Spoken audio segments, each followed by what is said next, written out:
أعوذ بالله من الشيطان الرجيم. بسم الله الرحمن الرحيم. ويوم يعض الظالم على يديه يقول يا ليتني اتخذت مع الرسول سبيلا يا ويلتى ليتني لم أتخذ فلانا خليلا لقد أضلني عن الذكر بعد إذ جاءني وكان الشيطان للإنسان خذولا.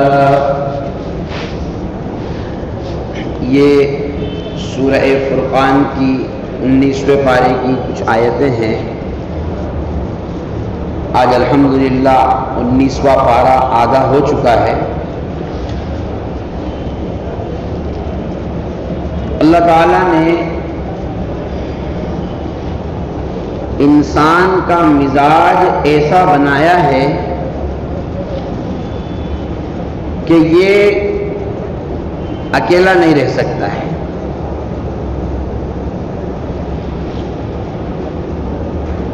اور اکیلا رہنا اس کے لیے بڑا دشوار کام ہے. بچہ ہو، جوان ہو، بوڑھا ہو، مرد ہو، عورت ہو، کوئی بھی. آپ دیکھو، اگر بچہ بھی ہے وہ اکیلا ہے تو وہ بار بار آپ سے کہے گا ابو گھر چلو، ابو گھر چلو. لیکن وہیں پر اگر اس کو اس کا کوئی ساتھی مل گیا، چاہے ساتھی بچے کی شکل میں ملا ہو، چاہے ساتھی کھلونے کی شکل میں ملا ہو، اب آپ نو ٹینشن. اگر اور بچے آ گئے تو مستی چالو ہو جائے گی. اکیلا رہے گا تو سائلنٹ، کیونکہ کوئی ہے ہی نہیں کس کے ساتھ بات کریں، کس کے ساتھ چلا چوٹ کریں. لیکن جیسے ہی اس کے ساتھی آئے اب اس کا کام شروع. لیکن اللہ تبارک و تعالی نے انسانوں کو یہ تعلیم دی اور یہ حکم دیا کہ ساتھی اپنا ہمیشہ اچھا چننا چاہیے. چاہے وہ کاروبار کا ساتھی ہو، چاہے وہ معاملات کا ساتھی ہو، یا پھر جیون ساتھی ہو.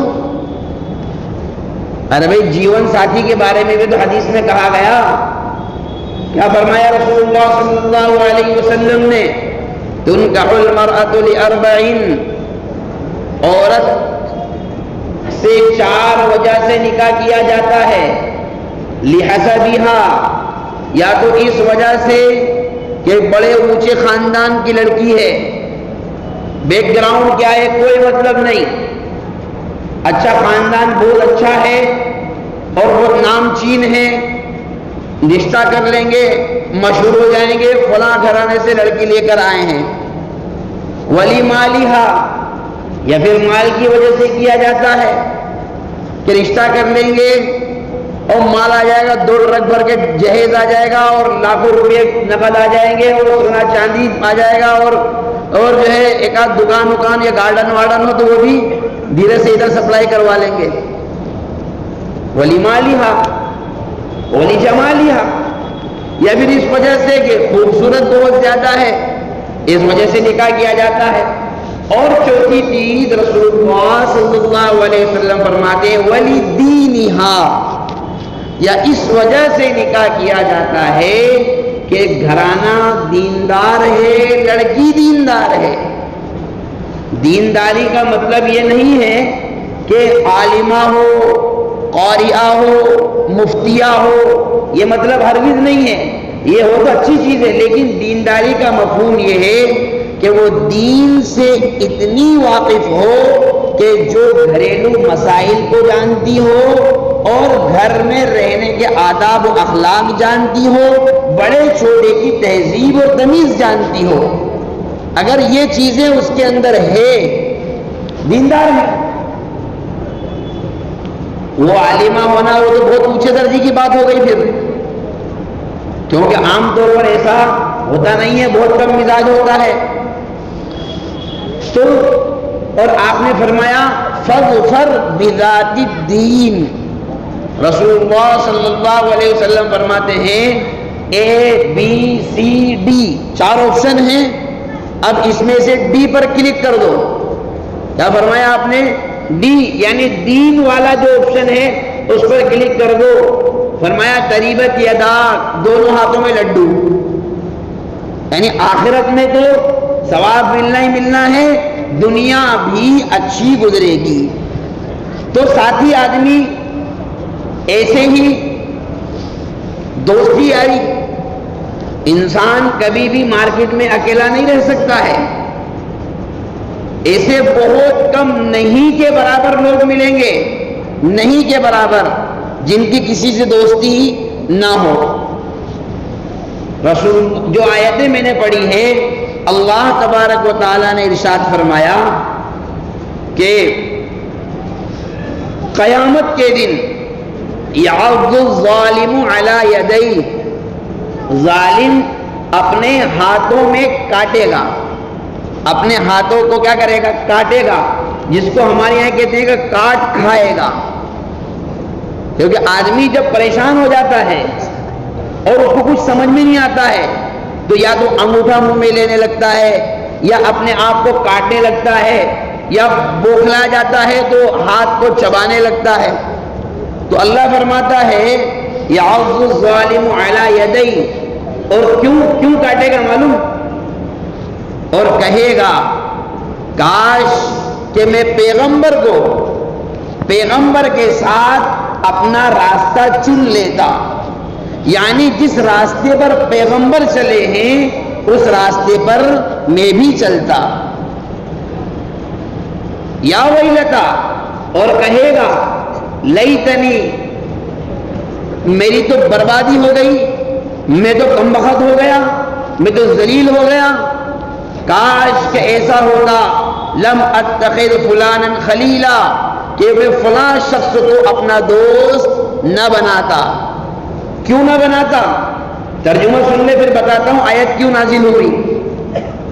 لقد اضلنی عن الذکر، اس نے تو مجھے ذکر سے، اللہ کی رحمت سے گمراہ کر دیا، بعد اذ جاءنی، بعد اس کے کہ وہ میرے پاس آ گئی تھی۔ لقد اضلنی عن الذکر بعد اذ جاءنی وکان الشیطان للانسان خذولا، اور شیطان تو انسان کے لیے رسوا کن، انسان کو ذلیل کرنے والا، انسان کو غلط مشورہ دینے والا ہے ہی۔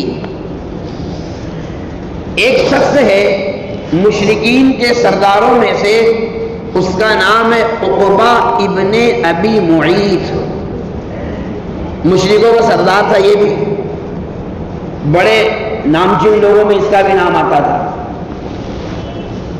اچھا، سخی بھی بہت تھا، عربوں میں سخاوت بہت مشہور تھی، اور عرب بڑے سخی ہوا کرتے تھے، وہ کنجوسی نہیں کرتے تھے، ایک آدمی کے لیے بکرا اونٹ ذبح کر دیتے تھے، کھلاؤ، ابھی بعد میں دیکھیں گے، جو ہوگی دیکھی جائے گی، ابھی آئے ابھی کرو بکرا ذبح کرو، 2-4 آدمی آ گئے اونٹ ذبح کرو، بس یہی کام تھا، اتنے مہمان نواز تھے۔ تو عقبہ ابن ابی معیط کا ایک نظام یہ تھا زندگی کا، اس نے بنا رکھا تھا کہ جب بھی وہ سفر سے آتا تو خاص لوگوں کی دعوت کرتا، نامچین لوگوں کی دعوت کرتا۔ ایک مرتبہ اس نے رسول اللہ صلی اللہ علیہ وسلم کو بھی دعوت میں بلایا، آپ علیہ السلام پہنچے اور آپ نے فرمایا کہ میں تیرا کھانا اس وقت تک نہیں کھاؤں گا جب تک کہ تو کلمہ نہ پڑھ لے۔ تو عربوں کے یہاں اگر کوئی شخص اپنے گھر آ جائے اور بغیر کھانا کھانے آیا اور کسی وجہ سے بغیر کھائے چلا گیا تو یہ ان کے لیے بڑی ذلت مانی جاتی تھی.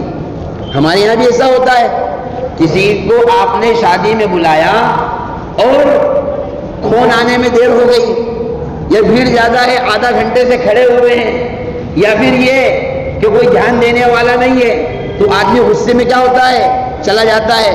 لیکن جو صاحب کھانا ہے، جس کی یہاں دعوت ہے، وہ پریشان ہو جاتا ہے. پھر ارے یار آج تو ہماری عزت کچرا ہو گئی، یہ بولتے ہیں نا، ہماری عزت مٹی میں مل گئی، اب کباڑا ہو گیا، کچرا ہو گیا، موڈ آف ہو گیا، سب دماغ خراب ہو گیا. تو اس نے اس ڈر سے کہ کہیں رسول اللہ صلی اللہ علیہ وسلم واپس نہ چلے جائیں، لا الہ الا اللہ محمد رسول اللہ پڑھ لیا.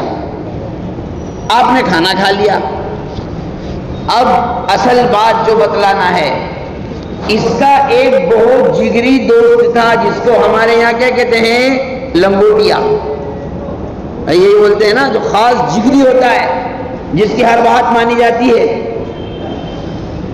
وہ کون تھا؟ ولید ابن المغیرہ. اس کے پاس آیا اور کہنے لگا، کیوں رے، میں نے سنا تو نے کلمہ پڑھ لیا ہے. تو کہنے لگا، ارے وہ تو میں نے ایسے ہی پڑھ لیا تھا خالی دکھانے کے لیے. جیسے پولیٹکس والے ہوتے ہیں نا، جو آدمی پولیٹکس میں گھس جاتا ہے، بہت بہت مشکل ہے کہ پھر وہ صحیح طور پر اپنے ایمان کا بچاؤ کر سکے. بہت مشکل پڑتا ہے. ہاں، کچھ چیزیں ان کو خوش کرنے کے لیے بھی کرنا پڑتی ہے، کچھ چیزیں. اور پھر اگر بیان کیا جائے تو ملا مولوی تو ایسے ہی بدنام ہے، مولانا لوگوں کو تو کوئی کام ہے ہی نہیں، بس یہ حرام، یہ حرام، یہ حرام. اب مولانا تم کو کیا معلوم، ہمارے اوپر ہم جان رہے ہیں کیا گزر رہی ہے، اور تم کو تو ایسا کرنا حرام، یہ کرنا حرام. تو اس نے جب یہ کہا کہ یار وہ تو اپنی پولیٹکس تھی، ویسے ہی میں نے کر لیا، تو وہ ولید ابن المغیرہ کہنے لگا کہ میں تیری بات اس وقت تک نہیں مانوں گا جب تک کہ تو معاذ اللہ ثم معاذ اللہ، یہ معاذ اللہ تو میں کہہ رہا ہوں، اس نے نہیں کہا تھا، کہ جب تک کہ تو محمد ابن عبداللہ کے منہ پر جا کر تھوک کر نہ آ جائے. نعوذ باللہ من ذالک. اب ظاہر سی بات ہے، دوست تھا، اس کی بات ماننا بھی ضروری تھی. اس کمبخت نے، اس بدبخت نے یہ کام بھی کر لیا. اس پر اللہ تبارک و تعالیٰ نے یہ آیت کریمہ نازل فرمائی اور فرمایا کہ قیامت کے دن یہ پاگل ہو جائے گا. اور یاد رکھیں، اللہ نے جن لوگوں کے بارے میں یہ کہا ہے، ہمارا یقین ہے کہ ایسا ہی ہونا ہے. جن لوگوں کے بارے میں اللہ نے جو کہہ دیا، جس چیز کے بارے میں اللہ نے جو فرما دیا، رسول اللہ صلی اللہ علیہ وسلم نے جو بات بیان کر دی، ایسا ہی ہونا ہے. تو اللہ نے فرمایا، ایک تو ہاتھ کاٹے گا اور کہے گا کہ یار کاش کہ میں بھی پیغمبر کے ہی راستے پر چلتا، اور میری بربادی یہ ہوئی کہ میں نے فلاں کو اپنا دوست بنا لیا، میں نے بنانا نہیں چاہیے تھا.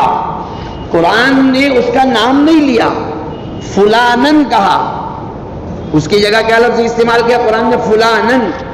در حقیقت اس بات کی تعلیم دینا ہے کہ جو شخص بھی اپنے دوست کے کہنے پر غلط روش اختیار کرے گا، اس کا حشر بھی اس کے دوست کے ساتھ ہی کیا جائے گا. کیا فرمایا رسول اللہ صلی اللہ علیہ وسلم نے؟ المرء علی دین خلیلہ، آدمی اپنے دوست کے دین پر چلتا ہے. فلینظر من یخالل، آپ علیہ الصلوۃ والسلام فرماتے ہیں اس کو دیکھ لینا چاہیے کہ وہ کیسے لوگوں کے ساتھ دوستی کر رہا ہے. اس لیے کہ دوستی میں دو باتیں ہیں بھائی، یا تو آپ اس کے جیسے بن جاؤ گے، یا پھر اس کو آپ اپنے جیسا بنا لو گے. دونوں میں سے ایک کام ہوگا. آدمی کی جب دوستی ہوتی ہے تو اگر دوست اچھا دوست نیک دوست اگر وہ پاورفل ہے تو وہ اپنے برے دوست کو اپنے ساتھ میں رکھ کر کے اس کو بھی کیا کر دے گا؟ نیک بنا دے گا۔ اگر برے لوگوں کے ساتھ اس لیے تعلق بنائے گئے، نماز نہیں پڑھتا ہے، روزے نہیں رکھتا ہے، شراب کا عادی ہو گیا، نشے کا عادی ہو گیا، بے حیائی کا عادی ہو گیا، اس سے تعلقات اس لیے بنا رہے ہیں کہ اس کو مسجد میں لے کر آنا ہے، اس کی شراب چھڑوانا ہے، اس کی بری عادتیں چھڑوانا ہے، اس کا نشہ چھڑوانا ہے، یہ سوچ کر کے اگر آپ بنا رہے ہیں تب تو آپ اس کے لیے مربی ہیں، آپ اس کے محسن ہیں، آپ اس کے لیے خیر خواہ ہیں کہ اس کو غلط راہ سے نکال کر کے صحیح راہ پر لانے کی کوشش کر رہے ہیں۔ اور اگر ایسا نہ ہو، اگر یہ اندیشہ ہو کہ اس کے ساتھ میں رہ کر کے میں بھی برا بن جاؤں گا اور میری عادتیں بھی خراب ہو جائے گی، ابھی تک 5 وقتہ نمازی ہوں، اب اس کے ساتھ رہنے کی وجہ سے رات میں زیادہ جاگنے کی وجہ سے فجر گول، اس کے بعد میں عام نمازی بھی ختم ہونے لگی، تو ظاہر سی بات ہے ایسے دوست کی دوستی کوئی کام کی نہیں ہے۔ اس لیے رسول اللہ صلی اللہ علیہ وسلم فرماتے ہیں لا تصاحب الا مؤمنا، دوستی کرو کس سے؟ سچے مومنوں کے ساتھ دوستی کرو۔ اپنے دوست کس کو بناؤ؟ اہل ایمان کو بناؤ۔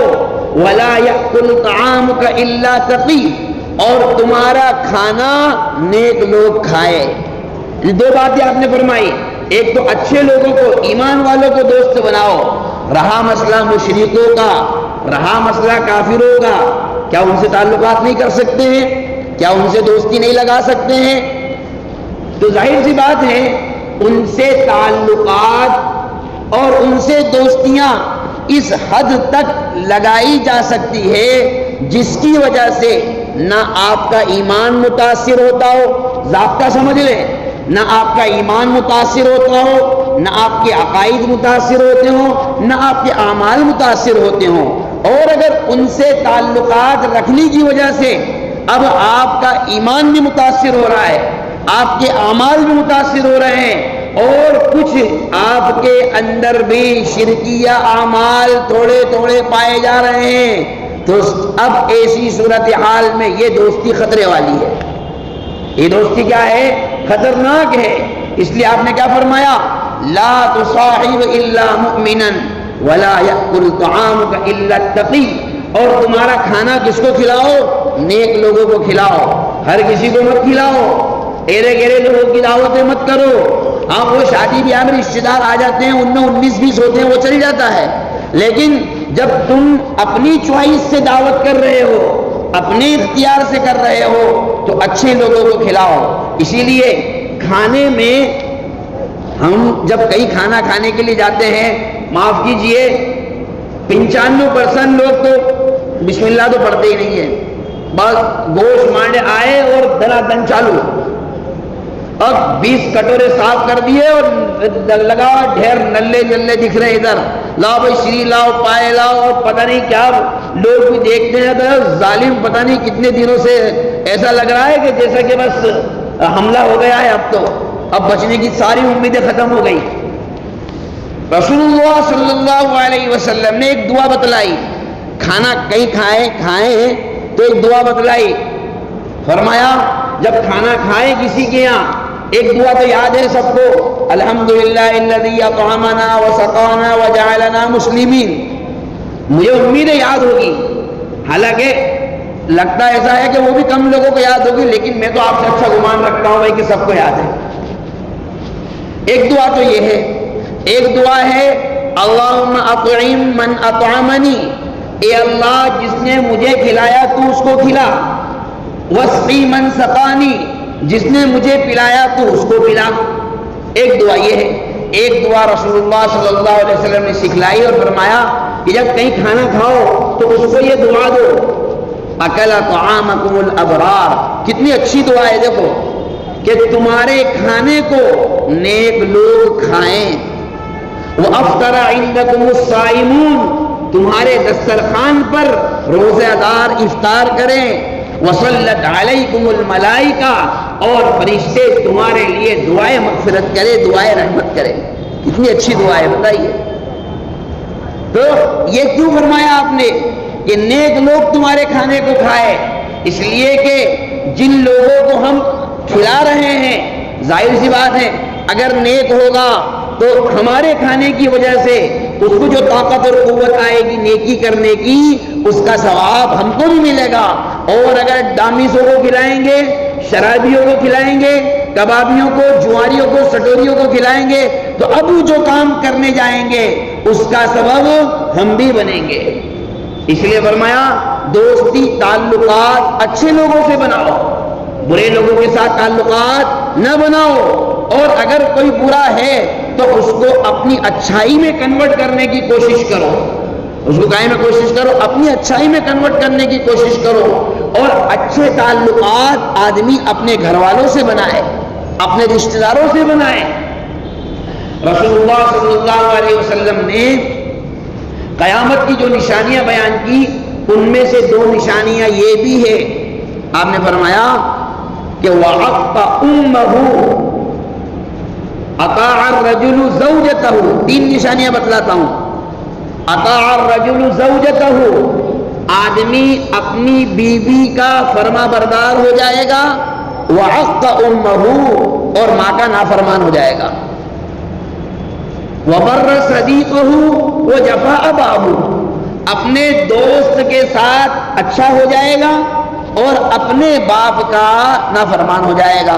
یہ 4 علامتیں، بہت ساری علامتیں، یوں تو اس روایت میں 15 علامتیں آپ نے بیان فرمائی، میں نے 4 بیان کی کہ آدمی کو ایسا نہیں کرنا چاہیے کہ اپنی بیوی کی وجہ سے اپنی ماں کو ناراض کرے۔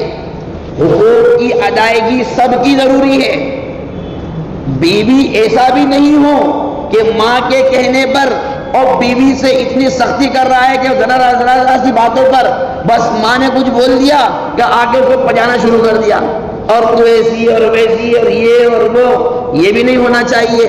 اور نہ یہ ہونا چاہیے کہ بیوی کے کہنے پر ماں باپ کی خدمت ہی نہیں ہو رہی ہے، بس ماں باپ بیچارے اپنے پریشان حال ہے، اور آپ صاحب ہیں کہ بیوی کے اشاروں پر اور بیوی کے کہنے پر ایسا چل رہے ہیں، ماں بھوکی مرے ہم کو کوئی مطلب نہیں، باپ بھوکا مرے ہم کو کوئی مطلب نہیں۔ اور فرمایا آپ علیہ الصلوۃ والسلام نے آدمی باپ کی نافرمانی جو کرے گا وہ اس وجہ سے کرے گا کہ اس کو دوستوں کی لت لگ جائے گی۔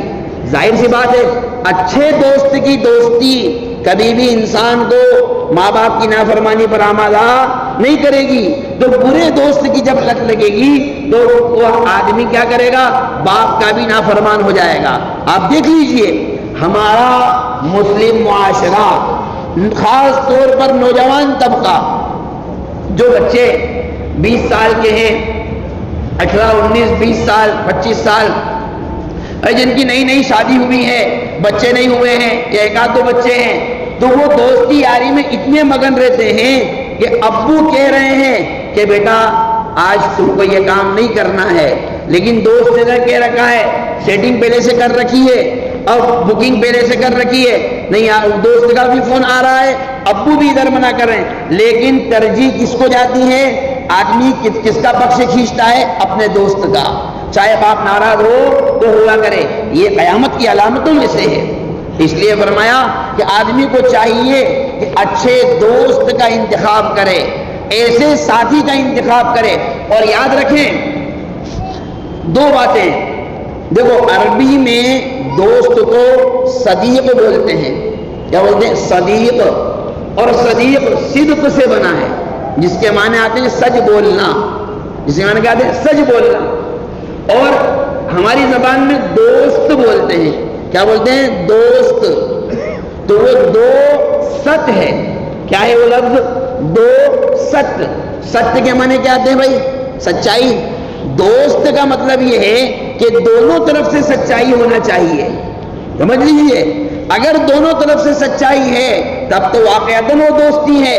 اور اگر ایک آدمی مخلص ہے اور دوسرا خالی کام نکال رہا ہے، دوسرا کیا کر رہا ہے؟ خالی کام نکال رہا ہے، اچھا مل گیا منجن اپنوں کو، اس کے پاس کار ہے، ڈیزل بھی ڈلوا دیتا ہے، باپ مالدار ہے، ہوٹل پہ جائیں بل بھی چکا دیتا ہے اور اپنا کوئی ٹینشن ہی نہیں ہے. اب دوستی اس وجہ سے کر لی تو ایسی دوستیاں نہیں چل پاتی ہیں. اور یاد رکھیں اصلی دوست وہ ہے جو اپنے دوست کی غلطی پر اس کو ٹوکے، وہ اصلی دوست ہے. اگر آپ کا دوست آپ کی غلطی پر آپ کی تعریف کر رہا ہے، ارے بہت بہترین کام کیا تو نے، تو آپ نے اپنے دوست کو کہا آج تو وہ فلاں آدمی مل گیا تھا، اچھے ہاتھ صاف کر لیے، پجا دیا سالے کو، آج تو میں نے اور یہ کر دیا اور وہ کر دیا، اور آپ کا دوست کیا کہہ رہا ہے؟ پیٹھ تھپ تھپا رہا ہے. تو وہ دوست نہیں ہے، وہ غداری کر رہا ہے آپ کے ساتھ. اس کا کام یہ تھا کہ وہ آپ کو اس برائی سے روکتا اور کہتا کہ نہیں یار یہ بات تو تم نے غلط کی، ایسا نہیں کرنا چاہیے، یہ ہماری تعلیم نہیں ہے. تو دوست جبھی صحیح ہوگا جب وہ اس کو برائی سے نکال کر کے اچھائی کی طرف کھینچنے کی کوشش کرے. لہذا میرے بھائیوں، ہم میں سے ہر انسان کسی نہ کسی کو دوست بنایا ہوا ہے اور بنا رہا ہے، اور جن کے نہیں ہیں وہ بنائیں گے، یقیناً بنیں گے. تو یاد رکھیں اپنے ساتھی، اپنے دوست ایسے لوگوں کو چنیں جن میں نیکی کا غلبہ ہو، جن کی سوچ اچھی ہو، جو اپنے بارے میں بھی، اپنے مذہب کے بارے میں بھی، اسلام کے بارے میں بھی، اللہ کے بارے میں بھی دل سے اچھائی سوچ رکھنے والے ہوں. ایسے لوگوں سے جب دوستیاں کی جائے گی اور جب تعلقات بنائے جائیں گے تو پھر حضرات صحابہ رضوان اللہ تعالی علیہم اجمعین کی زندہ مثال ہمارے سامنے ہے، کیونکہ ان میں مختلف خطے کے لوگ، مختلف علاقے کے لوگ، مختلف خاندانوں کے لوگ، مختلف برادری کے لوگ، مختلف کنڈیشن کے لوگ، امیر بھی، غریب بھی، فقیر بھی، کالے بھی، گورے بھی، ساری مکس تھی، پوری جماعت مکس تھی، لیکن ان کے دل اللہ کی بنیاد پر ملے تھے، رسول اللہ کی بنیاد پر ملے تھے. تو سچائی کا اور دوستی کا وہ مظاہرہ جو انہوں نے پیش کیا ہے تاریخ میں کوئی ایسا پیش نہیں کر سکتا ہے. اس لیے اتنی بات دھیان میں رکھیں کہ ہم اپنے اچھے دوست کا انتخاب کریں جو ہمیں نیکی کی طرف لے کر جانے والا ہو، تاکہ ہمارے بھی نام اعمال میں اچھائی ہو. ایسا دوست جو ہمیں غلط روش پر، غلط راہ پر لے کر چل پڑے تو قیامت کے دن وہ تو خود نادم ہوگا ہی ہوگا، اس کے چکر میں ہم کو بھی ندامت کا سامنا کرنا پڑے گا. اللہ تبارک و تعالی ہم سب کو کہنے سننے زیادہ عمل کی توفیق عطا فرمائے اور اللہ ہم سب کی اصلاح فرمائے. وما توفیقی الا باللہ.